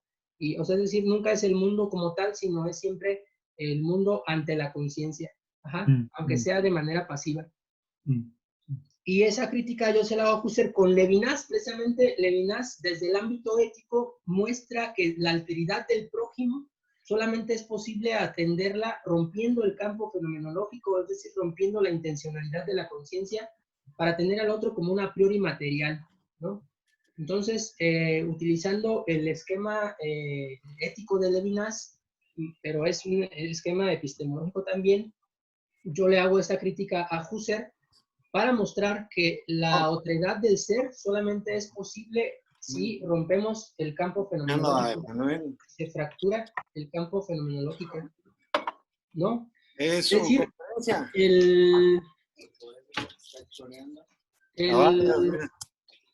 otros profes de la...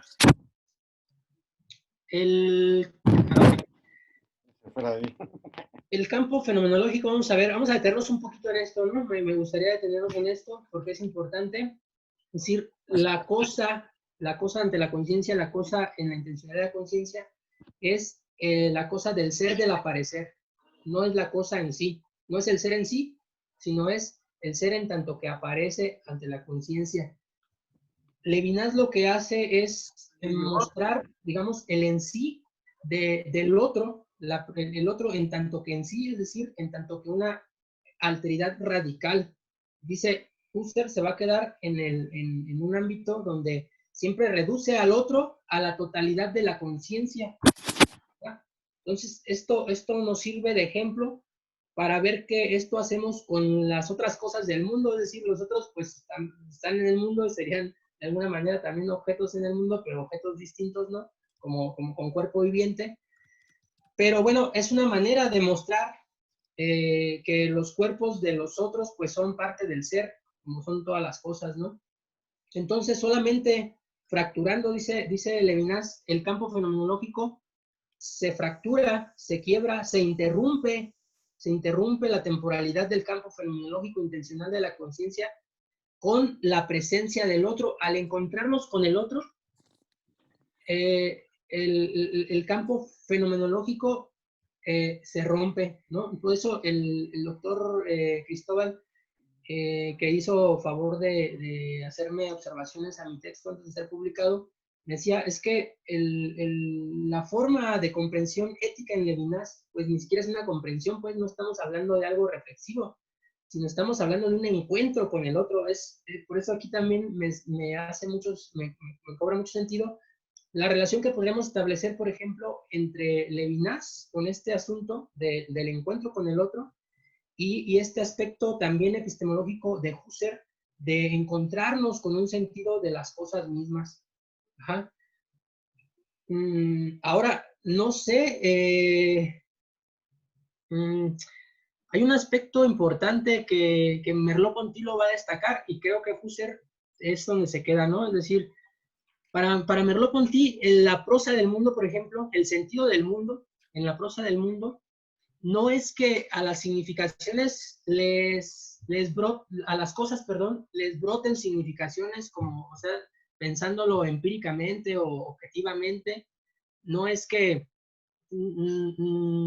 haya significaciones de manera extensa, pues, de manera, bueno, sí, un poco en la res extensa, pues, es que se darían estas significaciones, pero para Husserl, hay que aclararlo, esto es muy importante, y para Merleau-Ponty, las significaciones, digamos, no estarían brotando de las cosas mismas como cosa en sí, sino siempre en el campo intencional de la conciencia, ¿no? Siempre en la intencionalidad de la conciencia.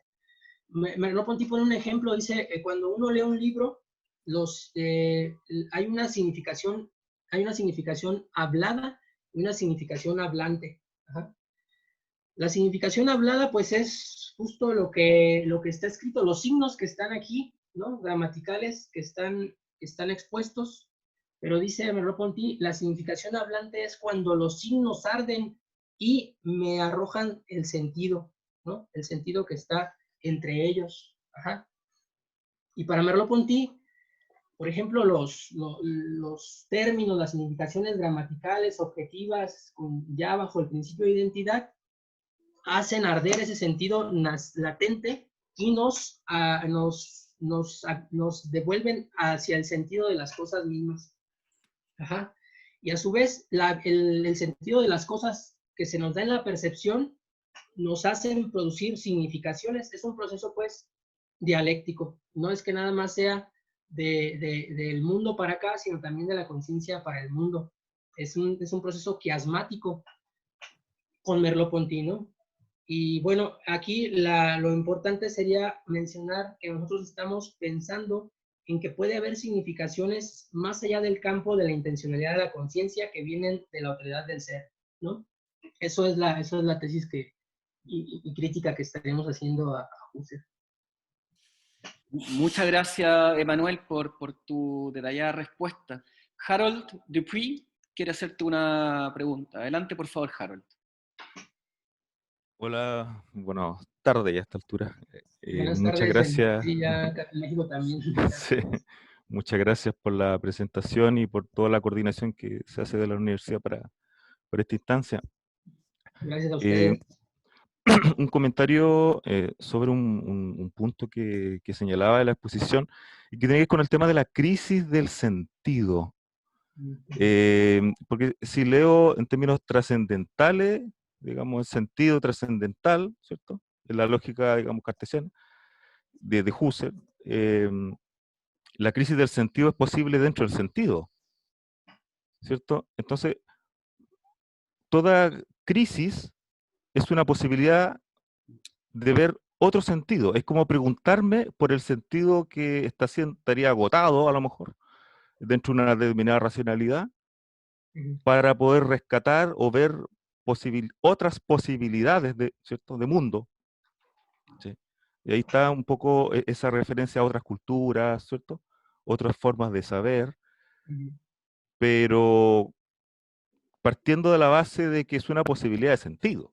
Es decir, el sentido no tiene un lado de afuera, en este sentido, ¿cierto? Porque, Okay, bueno, termina ahí. Sí, ahí ¿sí? hay una distinción, nada más la señalo, Ya, una distinción entre sentido y significación, ya, que ahí luego revuelve las cosas, ¿no? Pero ahorita ok, lo comento. ya vale.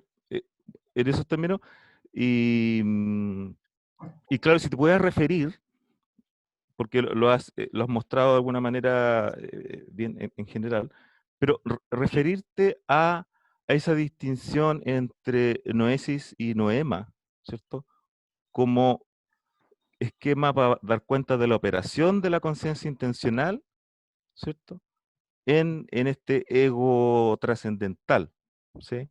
Que leyendo, por ejemplo, estaba revisando el texto de Karl Otto Appel, ¿cierto? De la transformación de la filosofía, y que cómo después adquiere cuerpo en el a priori de la comunidad de comunicación. Por ejemplo, tú señalas a Habermas, ¿cierto? Y cómo también en esa lógica, ¿cierto? De trascendental se va transformando a otras formas, digamos, de operación. No sé si es un poco el comentario y la consulta, si te pudieras referir un poquito más a esa distinción noesis y noema para dar cuenta de la operación de la conciencia intencional. Sí, Gracias. sobre el primer punto, de que dices, bueno, estamos hablando, digamos que hay una crisis de sentido, lo detectaste muy bien, y justamente señalamos otra significación, ¿no? Una significación ahora empírica, fenomenológica, ¿no? Una significación fenomenológica para salir de una crisis de sentido. Eso está muy bien, es una crítica muy importante. Sin embargo, digamos, la crítica no se sostendría en tanto que se da en otro nivel, es decir, en un nivel de la racionalidad y de la reflexión, sí se sostiene la crítica que estás diciendo, porque al final de cuentas sería otra significación más. Y bueno, entonces dices, Claro. bueno, ¿de qué se está tratando esto, no? Estamos otra vez contribuyendo a la exacerbación de la significación y estamos agregándole más leña al fuego, ¿no? tienes razón en el sentido racional reflexivo, ¿no? Y más que nada de la herencia de la modernidad, de la filosofía moderna, que yo considero que todavía está vigente en nuestros días en la educación, pues en la cultura, ¿no? Está vigente todavía, que es importante los esfuerzos que se están haciendo para contrarrestarlo, como mencionábamos con Sousa Santos, Villoro, Enrique Dussel, etcétera, ¿no?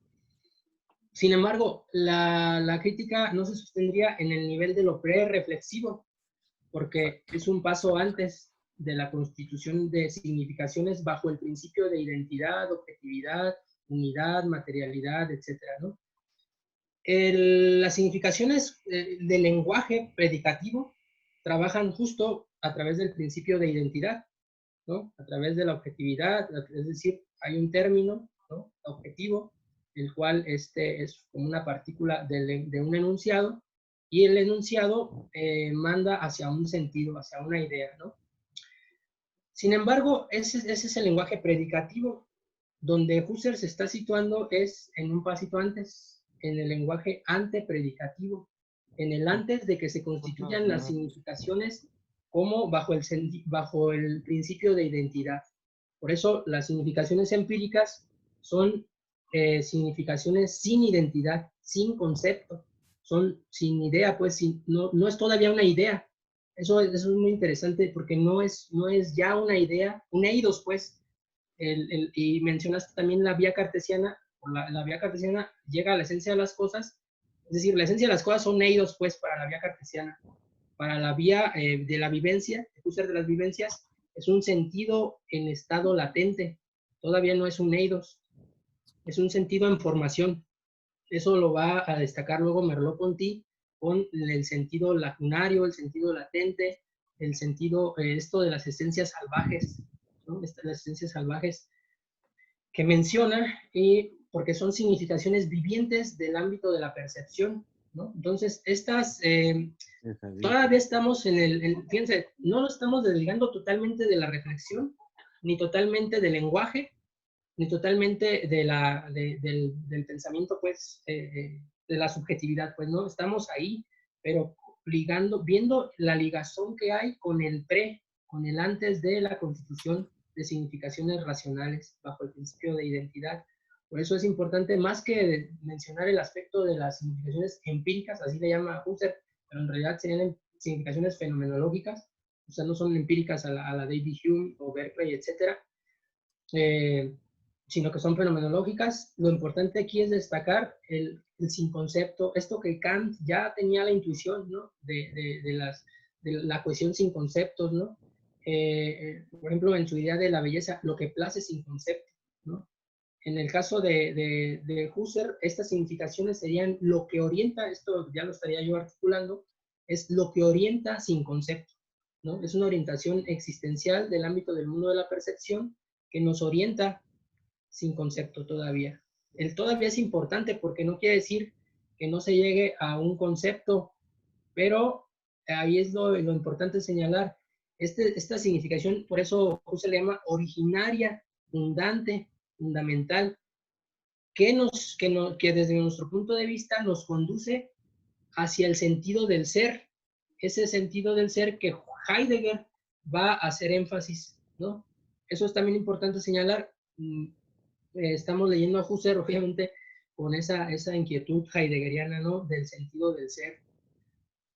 Pero va en ese sentido, ¿no? Va en ese camino lo que te quería comentar sobre, y bueno, sobre esto hay una distinción en el ámbito de la filosofía del lenguaje y de la semiótica, de distinción entre sentido y significación. Los fenomenólogos hablan de significación originaria, pero están hablando de sentido. Ajá. Todavía no de significación.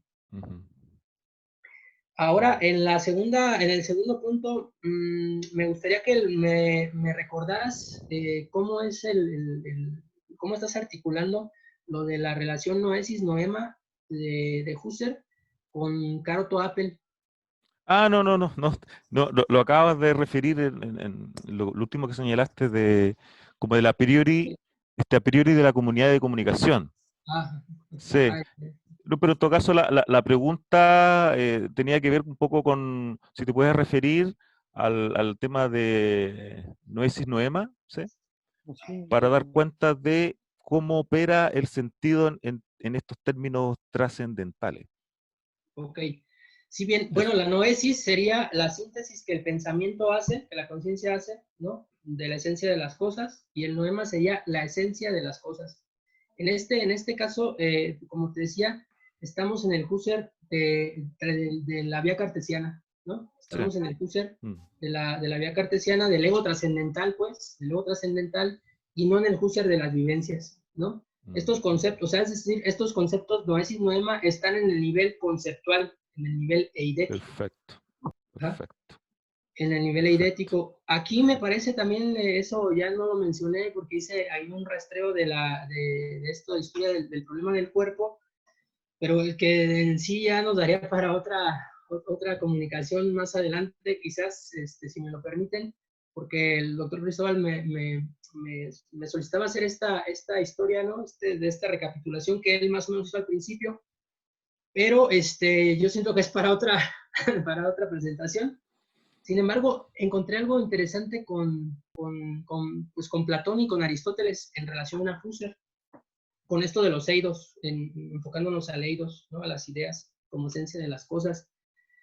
Fíjense que de esto me va a permitir retomar un poco el apunte fue algo que me brinqué por cuestiones de tiempo también, porque sí me interesaba llegar a lo de las significaciones sin identidad, sin concepto, pero que se me hace muy, muy importante ahorita que mencionas el asunto de la relación noesis-noema, que es la intencionalidad de la conciencia en un nivel eidético, y me parece que Husserl, esto de las significaciones empíricas no está en ese nivel, ¿no? De lo eidético. Es un nivel no eidético.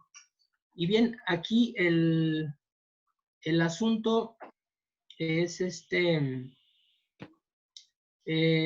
pues bueno, ustedes saben que Platón pues va a hacer una desvalorización del cuerpo, ¿no? En tanto que algo de desprecio del mundo sensible, ¿no? Del mundo sensible, y para él la verdad del ser pues se va a comprender, a tener, lo vamos a poder amarrar solamente en el ámbito de lo inteligible, ¿no? En el ámbito del mundo del topos uranus, el mundo de las ideas, del mundo de los eidos, pues en este caso, es importante señalarlo, ¿no? Pero primeramente, pues él hace en la República, en el diálogo de la República, justo cuando nos habla del mito de la caverna, pues la verdad del ser no se da en el ser del aparecer, no se da en la apariencia, las apariencias nos engañan, es necesario que nuestra alma vaya más allá de la apariencia, al topos uranus, al mundo de las ideas, para conocer la esencia de las cosas. Los eidos tienen en Platón pues un carácter sustancialista, es una realidad exterior, una realidad en sí, más que objetiva, es real, porque el objeto es la cosa real para el sujeto de las ideas, ¿verdad? Es una trascendencia absoluta que solamente es posible conocer por mímesis y anamnesis, por imitación o por recuerdo. Y bueno, para Platón, básicamente el ser que soy en verdad, o el ser que somos, pues es el alma, ¿no? El cuerpo no, o sea, es decir, no está considerado, pues de hecho incluso hay que hacer como una purificación del cuerpo para poder acceder a la verdad del ser, ¿no? Y eso lo muestra también cuando, pues, el desprecio a los poetas, ¿no? A la poesía, porque justamente lo que hacen es perturbar al filósofo que busca la verdad, al epistemólogo, pues, ¿no? Entonces, aquí es importante señalar porque eidos, pues, es una categoría filosófica que justo Platón es quien la enuncia, quien la propone. Pero también aquí lo importante, y bueno, y el desprecio al cuerpo, por decirlo así rápido y fuerte, ¿no?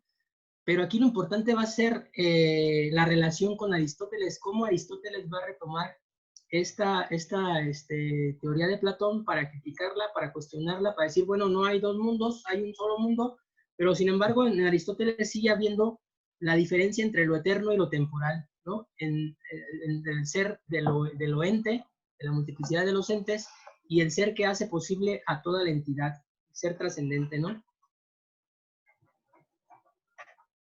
¿Por qué revisamos? No ha salido nuestra acta. Deja buscar aquí. Y ya Aristóteles, en Del Alma, en el libro del alma, nos va a decir, fíjense, esto es muy importante, para Platón. Y pasas a otra idea. No, es que ya son casi 2 Ya y lo media. sé. Perdón, se escuchan por ahí algunas voces.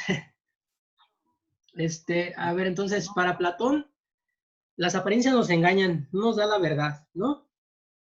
Pero dice aquí lo interesante con Aristóteles es que nos va a decir que las apariencias no es un asunto de verdad y falsedad, que no nos engañan, no es un asunto de correcto o incorrecto, ni de bien ni mal, sino que las apariencias son lo que de manera incorregible aparece. Ajá, esa es la idea. Dice, en el peor de los casos, cuando lo que aparece es falso, su apariencia lo será también.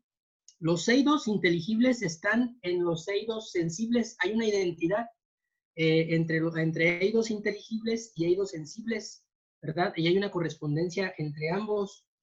Cuando dice Aristóteles, un eidos inteligible es conocido cuando su ser en obra, su energía informa a un nous pasivo.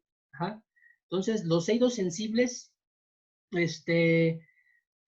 van a tener comunicación con los eidos inteligibles y en las apariencias se va a dar la esencia, pues también para Aristóteles, a diferencia de Platón, y en esto coincidiría, les digo que este es un punto que habría que comenzar a indagar, es sobre la relación de Aristóteles con la fenomenología de Husserl, ¿no? Y bueno, ustedes recordarán la idea de Aristóteles de que no hay nada en el entendimiento que no haya pasado por los sentidos. Es decir, para Aristóteles, en Aristóteles podemos ver que hay una valoración del cuerpo. De hecho, hay pasajes en De Ánima o del Alma, donde dice el alma afecta al cuerpo y el cuerpo afecta al alma. Es decir, de hecho, lo que mencionan a veces como que el alma es el piloto del navío, el navío como cuerpo, pues hay pasajes donde Aristóteles no lo dice exactamente afirmándolo, sino reflexionando sobre ello, ¿no? Eso habría que ver porque se podría establecer ahí una relación entre el vínculo del alma y el cuerpo, ¿no? Como una unidad orgánica y no como una relación dicotómica, ¿no? Que esa relación dicotómica se establece a lo largo de la historia de la filosofía del cuerpo, ¿no? La unión del cuerpo y el alma va a ser un problema que va a estar muy, muy fuerte, por ejemplo, en Descartes, en Malebranche, en Bersón, ¿verdad? En Spinoza, en Mind de Virain, en varios filósofos, ¿no? Que abordan el tema del cuerpo. Pero aquí lo que me interesaba destacar es básicamente que los eidos para Husserl pues se dan en la apariencia. El eidos no se da fuera de la apariencia. Husserl siempre se va a manejar en una inmanencia fenomenológica y la trascendencia incluso va a ser pensada en el horizonte de la inmanencia de la experiencia. No va a ser una trascendencia en otro mundo, no es otro mundo, es el fenómeno como tal, ¿no? Entonces, básicamente destacar eso y me llama la atención cuando dice que un eidos inteligible es conocido en su obra cuando informa a un nous pasivo, ¿no?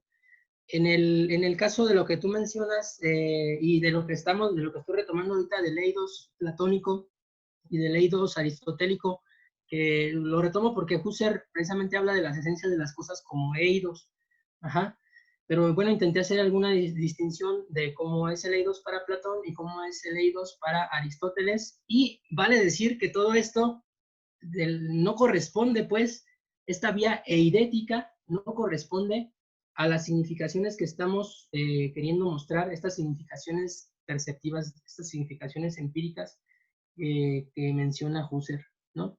Es decir, no estamos en el ámbito eidético, estamos en una dimensión no eidética. O sea, no hay conceptos todavía, estamos en un sentido naciente, del mundo en estado naciente. Gracias. Bueno, muchas gracias, Emanuel, por tu detallada respuesta. Me da la impresión que nadie más ha pedido la palabra en el auditorio, así que vamos a proceder a ponerle término a tu intervención. Sí, Con esta breve reflexión sobre Aristóteles y su vínculo posible con Husserl, que ha sido objeto de exploración en la fenomenología. Hay una obra de la editorial Brin, de un autor francés que se llama Pierre Rodrigo, que se titula Aristóteles fenomenólogo, y luego una reflexión también sobre el rendimiento fenomenológico en Aristóteles por parte de un pensador húngaro que se llama László Tengelyi, que acaba de fallecer, de hecho, hace no mucho tiempo, verdadero continuador de la fenomenología en Alemania, a pesar de que es de origen húngaro. Pero bueno, sin desviarnos más, yo quiero agradecerte, Emanuel, en nombre de la Universidad Austral, por haber estado con nosotros. Fue verdaderamente interesante y provechosa tu exposición, que da para pensar. Me parece una exposición fértil, atractiva, que nuestros estudiantes han valorizado, no solamente ellos, sino que muchos docentes y académicos que estaban presentes en la sala. Los medios virtuales y tecnológicos impiden un aplauso, Emanuel, pero entiende tú que ese aplauso está de alguna manera, recurre a las facultades de la fantasía de la cual habla Husserl y de la imaginación, para entender este aplauso virtual que te damos desde acá, desde el sur de Chile hasta allá en México. Así que nuevamente nuestros agradecimientos, Emanuel, y esperemos que te podamos ver. Al contrario, mi agradecimiento para ti, para todos ustedes. Estoy muy agradecido y pues muy contento. Siempre a veces la filosofía tiene que cabalgar de una manera seria para poder establecer argumentos estrictos, rigurosos. Sin embargo, yo ahora sí me dejé desbordar por la emoción de los hallazgos que tuve con Husserl, en esta lectura reciente que he hecho de Husserl, y que, bueno, pues les quise compartir, ¿no? Obviamente hay aspectos que pueden ser criticables y para eso es la filosofía, ¿no? La filosofía lo que intenta es hacer pensar al otro, ¿no? No es un conocimiento ya definido, establecido de una vez y para siempre, sino lo que trata es de interrogar, de cuestionar, ¿verdad? Y aquí lo importante es hacer pensar al otro y establecer un diálogo con el otro. Y muchas gracias, abrazo para ti, para todos. Les agradezco. Muchas gracias.